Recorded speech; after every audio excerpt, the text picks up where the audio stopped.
bonsoir à tous et à toutes. Je suis très heureux de me retrouver avec vous. Je remercie aussi la sollicitation qui m'a été faite par le Père Loïc de vous accompagner un petit peu dans ce moment aussi pour les catéchistes. Alors, je vais vous parler donc de la figure de Saint Pierre. Moi, je vais faire une approche peut-être un petit peu plus, j'allais dire spirituelle, parce que je vais m'inspirer de quelques passages de l'Écriture pour essayer de voir comment la posture de Pierre et surtout sa suite de Jésus, quand il marche à la suite de Jésus, lui qui a été appelé, euh, eh bien, qu'est-ce que ça manifeste, cette posture, cette vie, ce compagnonnage, cette vie apostolique d'apôtre avec Jésus, ben, qu'est-ce que ça manifeste de l'espérance chrétienne? Voilà.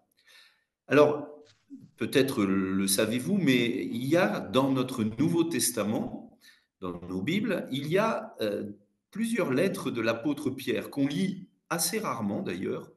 Et la première lettre de l'apôtre Pierre, eh bien, elle parle, un des thèmes de cette lettre, c'est l'espérance chrétienne.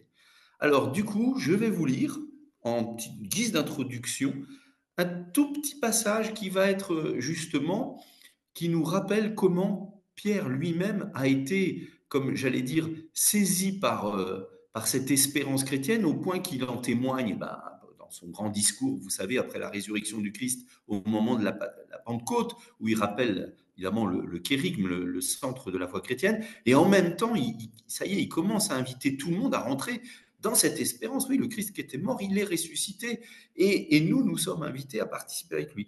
Et donc, dans cette lettre, eh bien, vous allez voir ce que dit l'apôtre Pierre aux premières communautés chrétiennes qui se situent en Asie mineure. Hein. L'Asie mineure, c'est en gros la Turquie actuellement, enfin ces régions par là. Honorez dans vos cœurs la sainteté du Seigneur, le Christ. Voilà, donc c'est tiré de la première lettre de Pierre au chapitre 3, le verset 15. Alors, vous voyez, c'est très, très beau, hein, parce que on voit au travers de ça, pour moi, c'est la manifestation de comment Pierre, dans sa relation à Jésus-Christ, un peu fondamentale, il a compris que cette espérance, c'était pas une invention, c'était pas un sentiment, voire même, c'est pas une idéologie, c'est une personne, l'espérance. Et c'est Jésus-Christ. Et quand on doit rendre compte ou rendre raison de l'espérance qui est en nous, dit-il, hein, eh bien, en fait, si on se réfère à ce texte, c'est d'abord honorer dans vos cœurs la sainteté du Seigneur, le Christ. Donc, on peut comprendre pour Pierre qui a vécu en telle proximité avec Jésus que pour lui, l'espérance, elle a un nom, elle a un visage, c'est une vie, c'est pas un concept. Hein. Et on comprend pourquoi, de façon très très différente. Hein, c'est pas un théologien qui va élaborer une pensée, qui va structurer une pensée, l'apôtre Pierre, à la différence de Paul par exemple, que vous verrez, je crois, dans votre prochain rendez-vous. Eh bien là, par contre, il fait part de son expérience pour entraîner les communautés chrétiennes, les premières communautés chrétiennes, et nous, aujourd'hui, aussi dans cette espérance du Christ. Alors, la figure de Pierre, elle est attachante, bien sûr, parce que on aime ce personnage aux facettes assez contrastées parfois, tantôt docile et simple, parfois un peu rustre, confiant et fragile tout à la fois. Quelque part, pourquoi on aime bien Pierre, c'est parce qu'il nous ressemble aussi un petit peu, quoi. Et donc c'est en regardant cet homme choisi, appelé par le Christ, qui trouve sa vocation et qui va vraiment devenir un témoin authentique du Christ, c'est en regardant sa relation à Jésus-Christ euh, que je vais essayer de vous faire découvrir comment Pierre est un témoin d'espérance et comment ça marche à la suite de Jésus peut faire croître en nous aussi la foi, l'espérance et la charité, car les trois sont quand même reliés. Alors, je vais choisir 4 passages de l'Écriture. Le premier, c'est tiré dans l'Évangile de Luc, au chapitre 5, les versets 1 à 11. J'ai pas mis tous les versets, hein, vous pourrez vous référer à cet évangile, parce que si je lis tous les passages d'évangile, ça risque d'être un petit peu long et par rapport à ce que j'ai préparé pour le partage. Alors, c'est l'appel des premiers disciples, en fait, hein, ce texte dans l'évangile de Luc, qui se situe d'ailleurs dans un contexte très intéressant.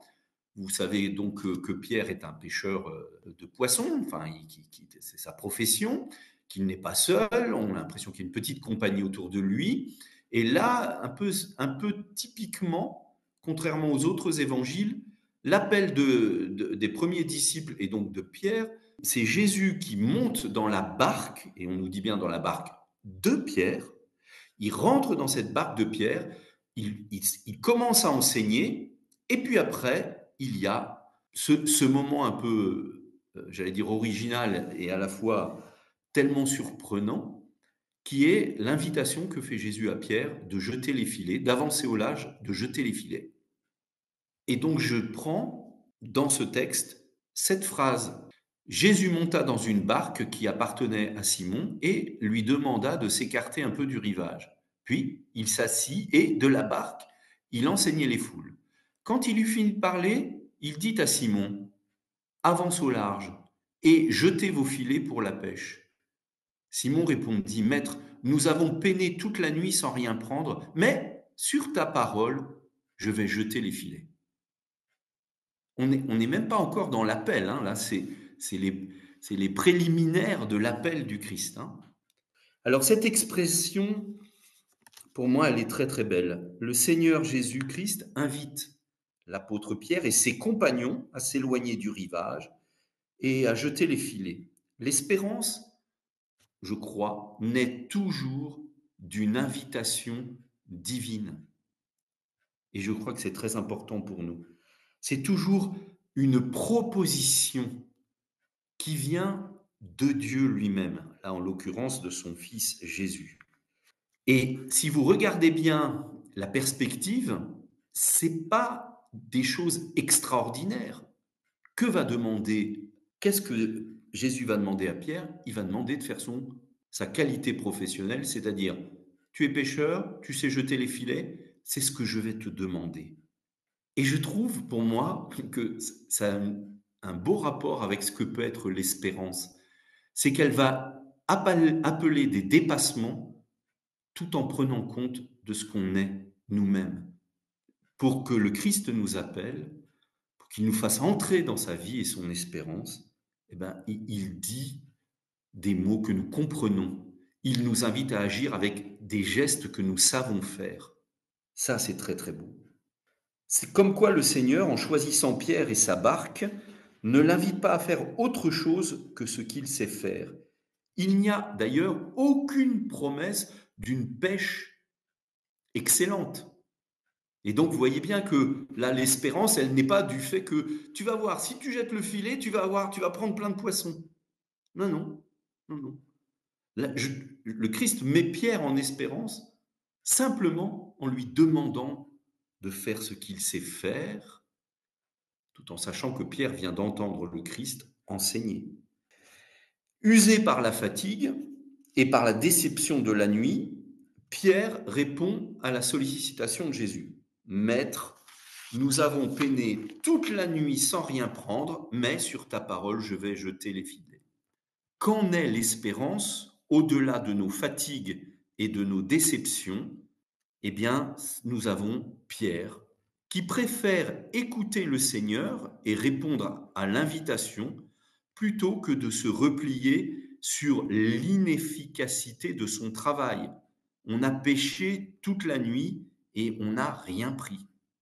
L'espérance, pour moi, dans ce texte, est dans notre écoute plus confiante en la parole du Seigneur qu'en la résonance de nos échecs.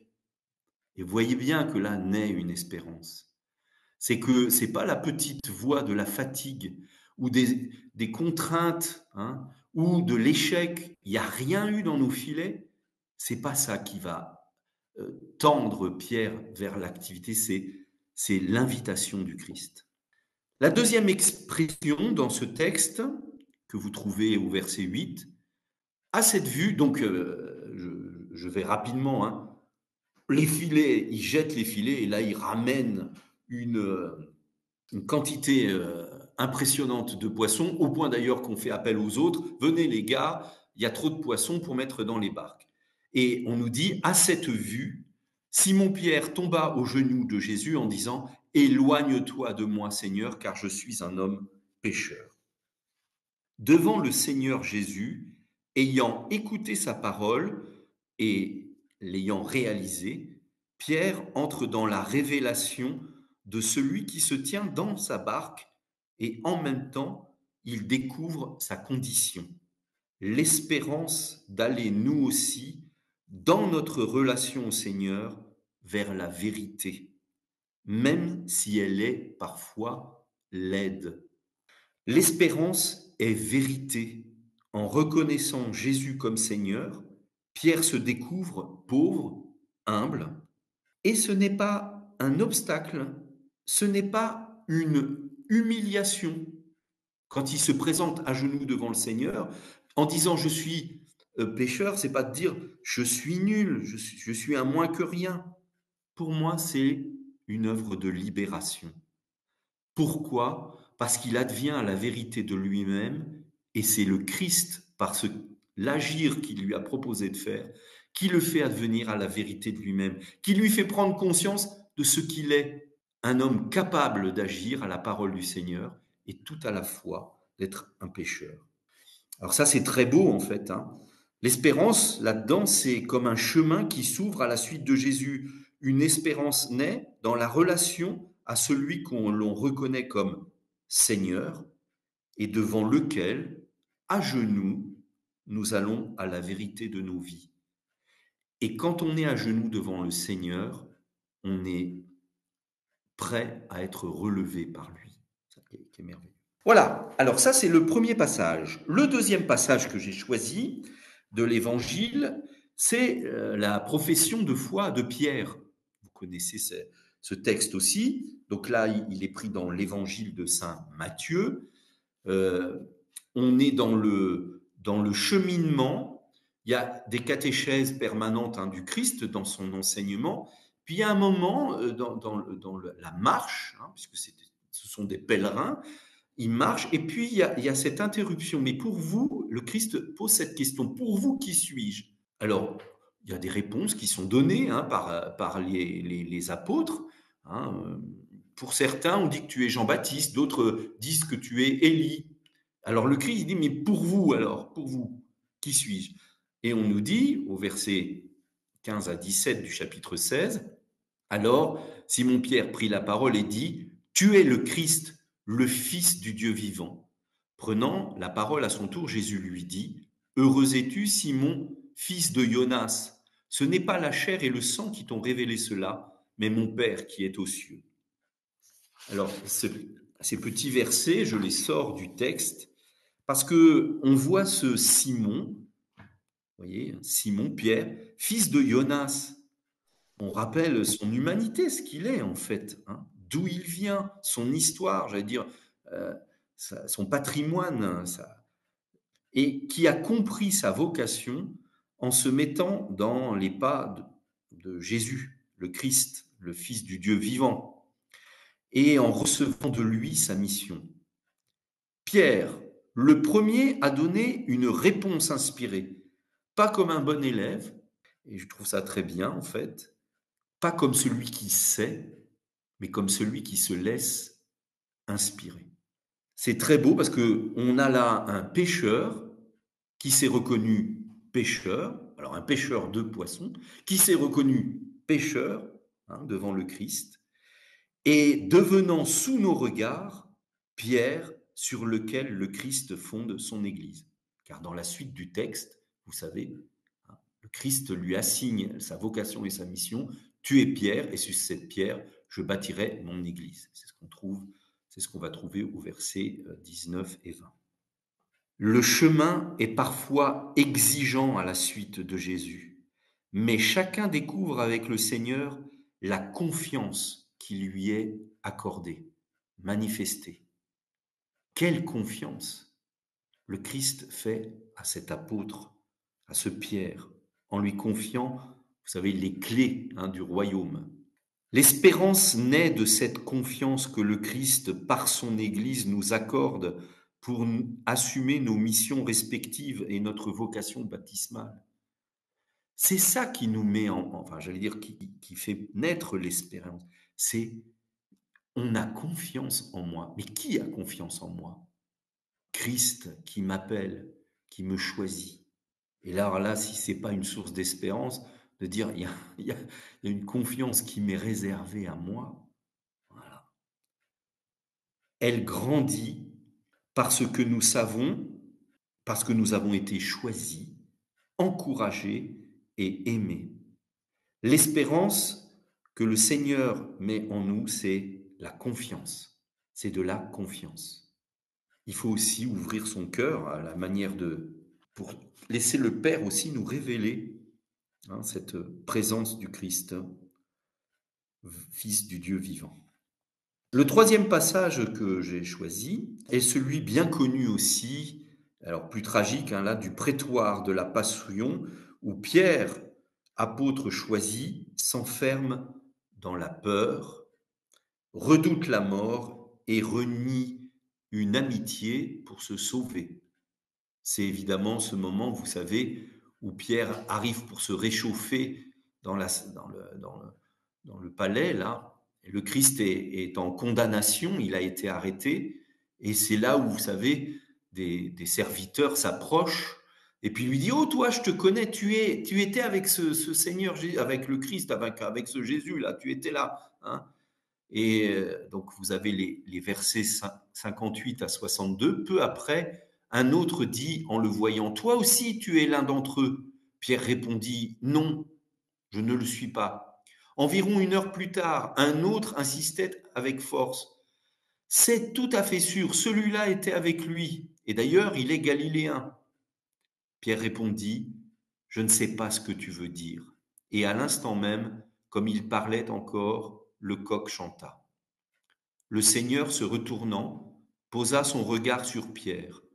Alors Pierre se souvint de la parole que le Seigneur lui avait dite, avant que le coq chante aujourd'hui, tu m'auras renié 3 fois.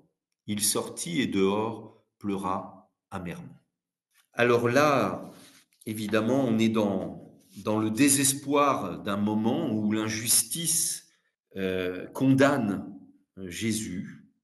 Et donc, tout ça assombrit terriblement l'avenir qu'on aurait cru radieux avec le Christ. Celui qui nous a appelés, choisis, qui nous donne notre vocation, qui nous fait grandir en espérance et en foi, son histoire semble s'achever tragiquement et injustement. Alors que la mort rôde autour de Jésus, Pierre est là. Même s'il est discret, il reste proche. Je trouve ça très beau, car somme toute, tous les autres ne sont pas là, mais Pierre a quand même osé rentrer dans cette cour. Même s'il y est allé avec la peur au ventre, il y est. L'espérance n'est pas le fruit de nos efforts, de notre courage. Elle est un don de Dieu que l'on accueille ou que l'on refuse. Je ne sais pas qui c'est, je ne le connais pas. Vous voyez comment, en fait, Pierre, pardon, est courageux, mais il y a un moment où sa vie est en jeu et il préfère nier l'amitié et la vie que le Christ lui donne parce que sa vie est en jeu et qu'il croit peut-être, à tort d'ailleurs, qu'il va sauver sa peau comme ça. Mais le salut, c'est pas Pierre qui se le donne, c'est Christ qui lui offre. Le feu extérieur réchauffe un peu. Vous savez, il y a des espèces de braseros qui sont là dans cette cour où Pierre se réchauffe. Alors ça réchauffe un peu le feu extérieur. C'est un peu comme les illusions d'un monde et ces espoirs jamais réalisés. Vous voyez, moi je vois dans cette petite flamme là qui brûle, ça attire, mais ça ne donne pas de courage et de vérité. puisque même ça réchauffe pas suffisamment. La flamme intérieure de l'espérance est sûre, puisqu'elle est un don de Dieu et elle est éternelle. La perspective de la mort vient interroger notre espérance, comme elle interroge la perspective de la mort de Jésus, interroge l'espérance de Pierre. Non, non, je ne le connais pas. C'est-à-dire, je ne veux pas rentrer dans son projet et cette espérance qui, de toute façon, va vaincre la mort, mais je ne veux pas. Je ne peux pas. Ce qui se joue ici, c'est que l'espérance ne s'éteint pas, elle. Elle est juste recouverte du voile de la mort, celle qui fait si peur. Dans le cœur de Pierre, je crois que la flamme continue à brûler, mais elle est éprouvée, elle vacille, mais elle s'éteint pas. Et puis il suffit d'un regard, un regard sans jugement du Seigneur, pour pleurer, pleurer sur nos démissions et peut-être prendre conscience que nos trahisons ne sont pas des impasses. Ce regard de Jésus sur Pierre le fait pleurer, mais en même temps, je trouve qu'il fait naître en lui l'espérance d'un amour, quoi, d'un pardon. Et peut-être que justement, pour lui dire simplement, tu m'as renié, tu es un traître, mais, mais ça ne doit pas arrêter l'élan de ton cœur. Les perspectives de mensonges et de mort que véhiculent aujourd'hui les idéologies actuelles des sociétés désespérées n'éteignent pas l'espérance chrétienne qui est enracinée en Christ mort et ressuscité.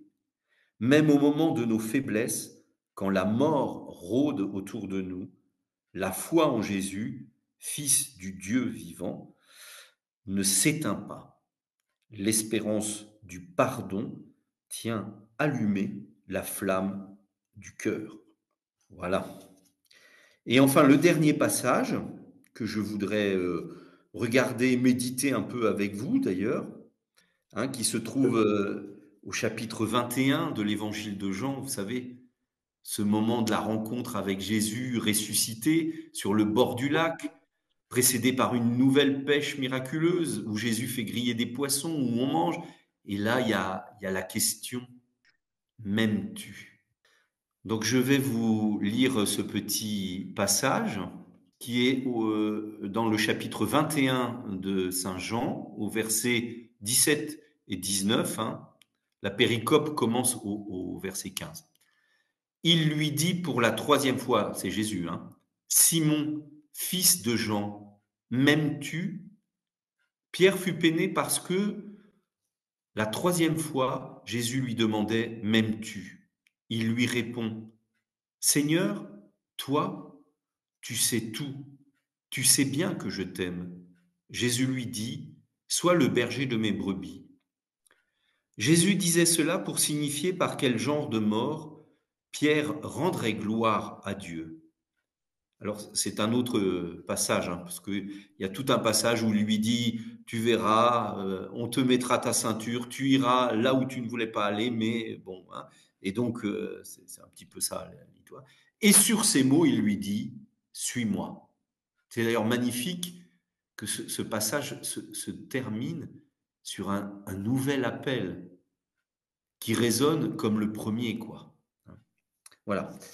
Alors, que dire sur ce petit passage? Eh ben pour moi, ça signifie que l'espérance, elle est réconciliation, elle est manifestation d'un amour partagé. Pierre, avant d'être confirmé dans sa vocation, répond aux interrogations de Jésus. En fait, ce qui fonde notre espérance, c'est juste de redire notre amour à celui qui nous a tant aimés, au ressuscité qui vient reprendre et renouer l'histoire que nos faiblesses avaient rompue. Là encore, l'espérance, elle prend un visage. Elle n'est pas liée à notre grande capacité de conversion, de bonheur. Elle est liée à celui qui nous aime et qui réclame aussi qui réclame notre amour. J'aime que le Seigneur Jésus-Christ nous interpelle. Nos réponses, elles seules, manifestent que notre espérance n'a jamais été vaincue si elles sont fondées sur l'amour véritable, si notre espérance est fondée sur l'amour véritable.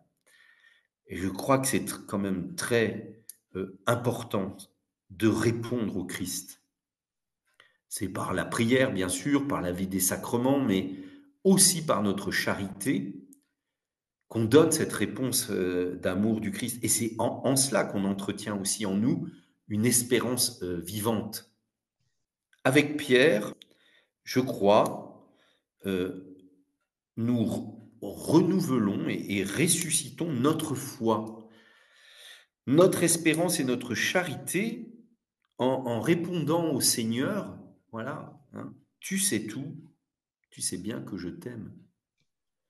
Et ça, c'est j'allais dire, la vérité même, hein, pour moi, de notre pèlerinage d'espérance, d'être des pèlerins d'espérance, c'est qu'en fait, si le Christ est notre espérance, on ne sera jamais déçu. Et quand vous voyez Pierre, vous voyez un homme qui, même avec sa fragilité, ses grandeurs, son inspiration, n'a jamais été déçu. Il aurait pu être déçu de lui-même, bien sûr, mais il n'est pas déçu de celui qui est l'espérance, le Christ. Et du coup, cette phrase, tu sais tout, tu sais bien que je t'aime, c'est l'aveu, en fait, que au travers de cette vie un peu extraordinaire, et j'allais dire presque parfois complexe de Pierre, bah, que l'espérance a toujours été j'allais dire, comme un moteur, mais une espérance reçue, une espérance qui a été ressuscitée, si je puis dire, par celui qui en est la source, quoi, le Christ. Voilà, donc je n'ai pas choisi de faire, comme vous avez pu le constater, trop de spéculation sur ce qu'était l'espérance. J'ai essayé de regarder au travers de cette figure, dans un cheminement un peu spirituel quand même, euh, qu'est-ce que cette histoire de Pierre nous dit de l'espérance chrétienne. Et vous pouvez regarder après ça, chacun pour vous-même, et le constater aussi dans l'histoire et la vie des autres, parce que c'est pas simplement une espèce d'introspection, c'est que vous voyez le Christ, vous pouvez le voir au travers des enfants que vous accompagnez, des jeunes, dans les aumôneries, dans la catéchèse, dans le catéchuménat, hein, avec les jeunes. On voit comment, en fait, au travers de vies qui sont parfois bien blessées ou parfois malmenées, on voit une constante qui se fait parce que le Christ devient l'espérance. Il permet à chacun de croire que quelque chose, en réalisant ce que le Christ nous demande, on réalise sa vocation. Et donc on entre justement dans quelque chose qui nous est donné. Et en face de la pire épreuve, l'espérance, c'est quand même d'espérer que la mort est vaincue. Et ça donne toutes les énergies, toutes les forces de vie. Et Pierre, je trouve, en est un très très bel exemple. Enfin, j'espère que vous l'avez compris.